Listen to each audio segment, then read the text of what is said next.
All right, what's going on, UFC fans?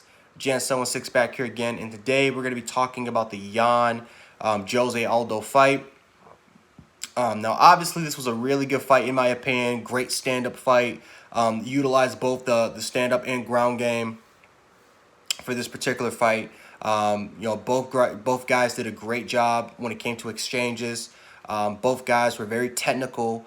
Both guys found their shots. These guys stood in the pocket, and these guys were throwing they were throwing them things, man. So, obviously, Jose Aldo, he really impressed me, just like he did in the Marias fight. But he really impressed me for this fight, especially going against a hungry, stronger fighter like Yan.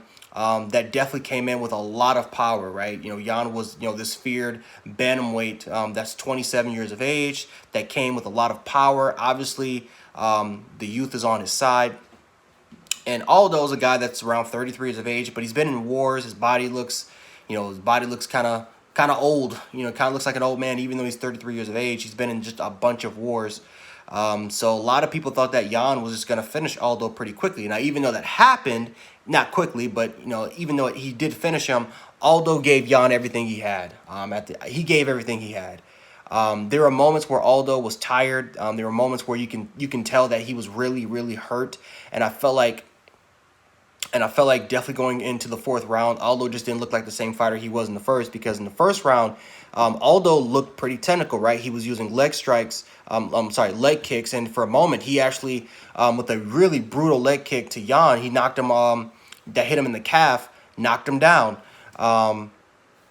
Jose Aldo has some great shots, great body shots.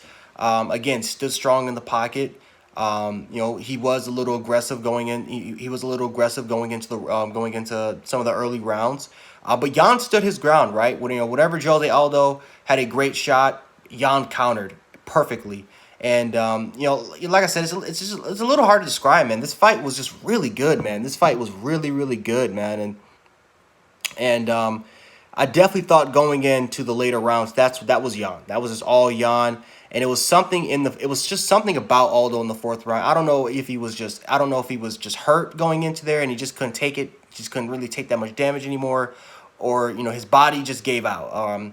That I'm leaning more towards his body was just giving out, and obviously, Yan hurt him in the fifth round, which dropped Aldo. And ever since then, the fight you can just tell it was over. And I'm going to be honest with you guys, that was one of the saddest moments I think I've ever seen. I've seen a lot of sad things, like BJ Penn continuing to get his ass kicked. I don't even know why he's still fighting, but he's continuing to get his ass kicked. When Fedor lost to Matt Mitrione, and you can just tell, or when Fedor lost to Fabricio Werdum, and you can just tell that this was not the same Fedor like we saw before. There's a lot of sad moments into MMA, but man, this was a very sad moment. Just seeing Jose Aldo, a guy that you love, that everyone loves, everyone respects, that had this dominant reign, and to see a guy like Yan just demolishing him in the fifth round. Jose Aldo just couldn't do anything. He was covering up. He was not giving up. The referee, for the most part, did a great job of not stopping the fight, but you can make an argument he did a bad job, because the fight you can make an argument the fight should have been stopped a long time ago. You can tell that he just wanted to give Jose Aldo a lot more opportunities. He kept moving, but at the end of the day, he was just bloodied up. He was just getting messed up, and it was just sad seeing it was a great fight overall, but it was just really, it was really sad seeing him go out like that. It was kind of like seeing an old lion, a guy that's just never going to quit, but you can just tell he was just not going to win that fight. So great fight overall wise, but again, like I said, a very sad ending, and hopefully we can see Jose Aldo back in the octagon again. Hopefully he doesn't retire. I feel like he does have some left in him, but I feel like we're just in the Yan era. Now, is it possible that Henry Cejudo comes out of retirement? I know he was talking trash, being cringy as always. Is it possible that Cejudo comes out of retirement and we could see a Yan versus Cejudo fight for the championship? It is possible. Aljamain Sterling won his fight not that long ago. The bantamweight division, you can make an argument, is the most stacked division in all of MMA. Or I'm sorry, not in all of MMA, because there's a lot more organizations. But in the UFC, you can make an argument it's the most stacked division in the UFC. So there's a lot of hungry contenders, and we'll see if Yan, will fight Aldo in the future. We'll see, or again, we'll see if Aljamain Sterling, or potentially if Henry Cejudo comes out of retirement.